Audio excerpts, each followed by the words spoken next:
Welcome to Econ 115, the economic history of the 20th century. I'm Brad DeLong. This course is going to be a history course.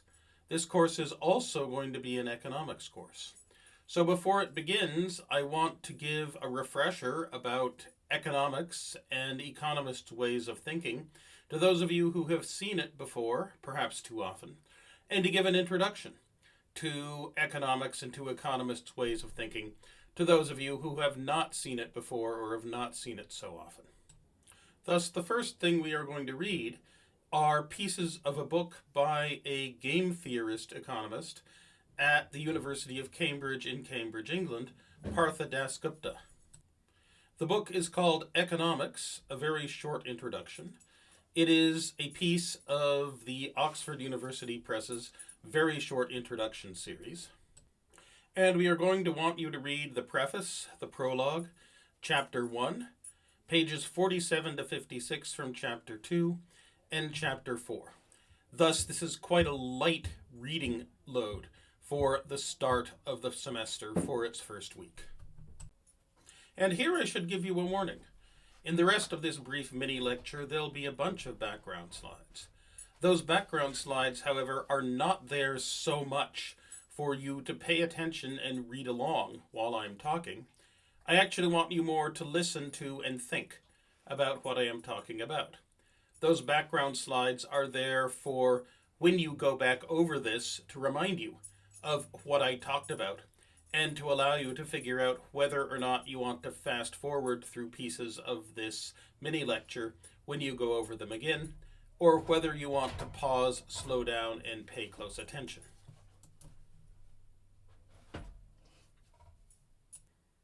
So then why are we assigning you to read Dasgupta? Well, in your economics courses so far, you've been taught to think like an economist. Say if you use the textbook by Justin Wolfers and Betsy Stevenson.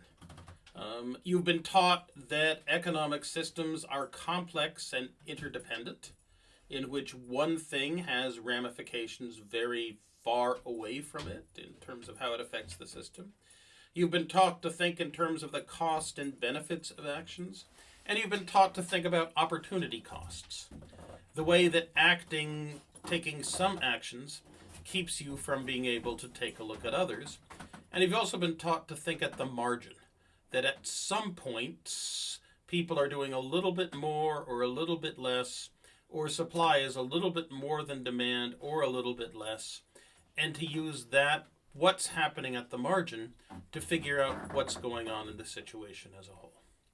But why would you like to think like an economist? Well, you think like an economist because we think it's useful in analyzing the economy. So what is this thing called the economy? And why is thinking like an economist the best way, or at least a good way to analyze it? We're making you read these pieces from Partha Dasgupta's Very Short Introduction because Partha, I think, provides the best short answer to those two linked questions, and in the process of doing so provides the best introduction to economics I have seen. It is very much a game theorist's short introduction. You won't get practice figuring out how prices and quantities in a market change in response to demand shocks or in calculating Keynesian multipliers. You will find logic and rationale for why figuring out how price and quantity changes in response to demand shocks or why calculating multipliers is a worthwhile thing to do. And this is very much worth doing because getting into your frontal brain lobes, because we are going to spend the semester studying the growth of the human economy in the 20th century for virtually all of 20th century history, economic or non-economic, depends on, focuses around, revolves around, is dominated by what happens to the economy. And the best way to get into understanding what happens in the economy is to think like an economist. Moreover, I really don't want you to just skim the pages and let them wash over you. If you just skim it, you'll then forget it, and you will have wasted an hour and a half. There have been, I guess, since the invention of the book, there have been two views about what a reading book is like. And the first is that of the Greek philosopher Socrates, who lived around the year minus 400, who thought that books were fundamentally tricks, deceptions, like one of those fool the eye paintings where you think it's real until you try to touch it, and then discover, well, no, it isn't a real 3D object, it's just a flat, motionless image on a screen. The second view is that of the Italian politician and bureaucrat around the year 1500, Niccolo Machiavelli, who thought his books were his friends, and who, when he went into his library after dinner, he would then spend 3 hours talking with all of his friends. And he would ask them questions, and they would then answer. For Socrates, books are just marks on a page. They have words, they remind you of words, but they are not someone you are talking to. The book doesn't know how to phrase its message, so you are ready to hear it. The book does not know what to say next. The book does not know how to respond to how you're absorbing it. It does not know when to speak and when to stay silent and when to speak about what. By contrast, for Machiavelli, a book is all of those things. He takes the book, and from the book, he spins up an image, a subterranean avatar of the author of the book. And he then, as he reads along, talks to the author. He argues, he questions, and from the clues that the book tells him about the author's mind, he makes up answers, and he speaks to the author in such a way that they really are his friends, and his teachers. If we are going to learn things from books, we need to do that. We need to read actively. We need to always be thinking about and questioning the book and thinking about what would the author say in response to that question if we actually had them here and now. The problem is that our brains are very good at forgetting irrelevant information, and information we do not use and reuse is irrelevant. Now, I at least am rarely just skimming. I am generally also analyzing, compressing, synthesizing, and summarizing. I am taking notes, but very brief notes, synthesizing and summarizing notes, and I am asking not so much myself, but the author questions, and then listening to what my image of the author says in response when I run this subterranean instantiation of the image of their mind I've created on my own wetware. I am very good at this. This is why I have this job. This is why people think I am smart. This is why I am here.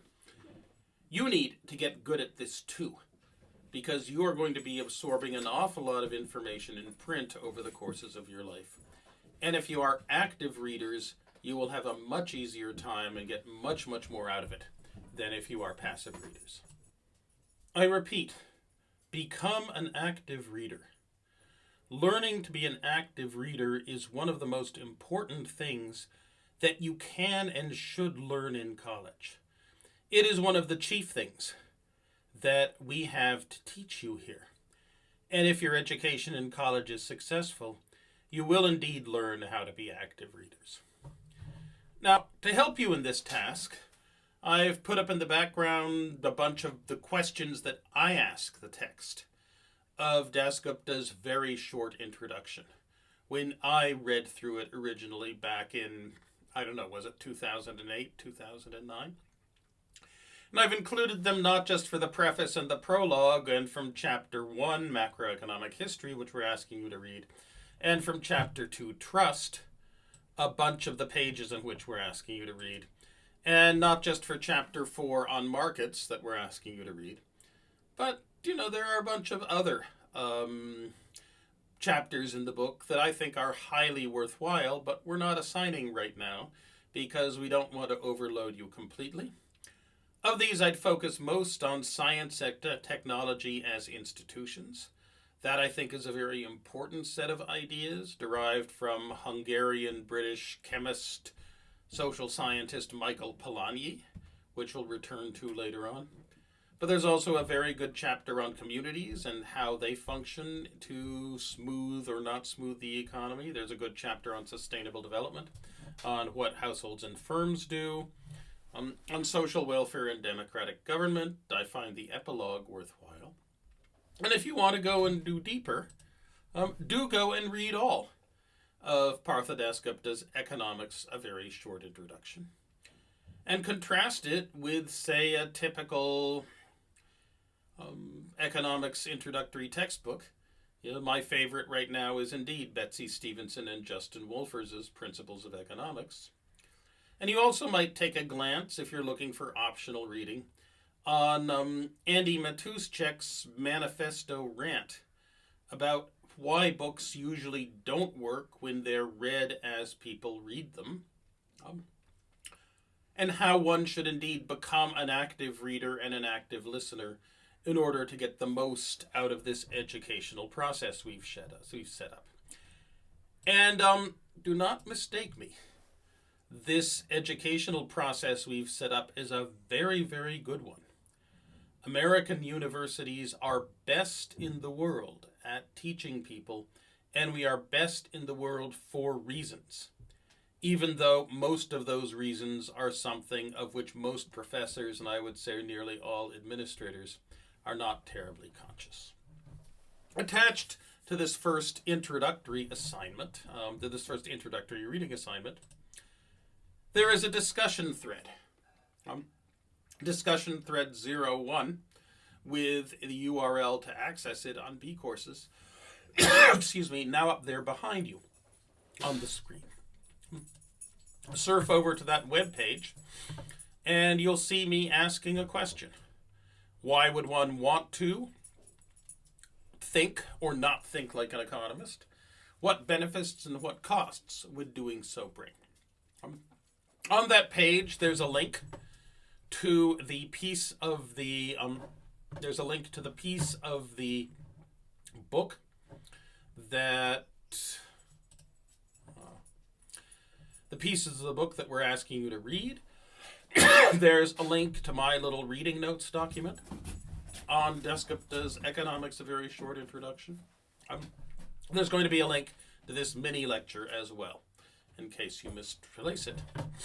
Your assignment then, for discussion thread 001, will be to answer this question or react to what your fellow students have written about this question. It's going to be due at the end of the day on August 27th, Friday. Over the entire semester in this course, there are going to be 15 discussion threads. You can gain a maximum of 30 discussion thread points. You can gain a maximum up to 6 points per thread by either A, being one of the first 5 to give a substantive introduction to one of the questions with which I launched the thread, and then giving a substantive and relevant comment on one of your peers' comments, or B, making 3 substantive and relevant comments on one or more of your peers' comments.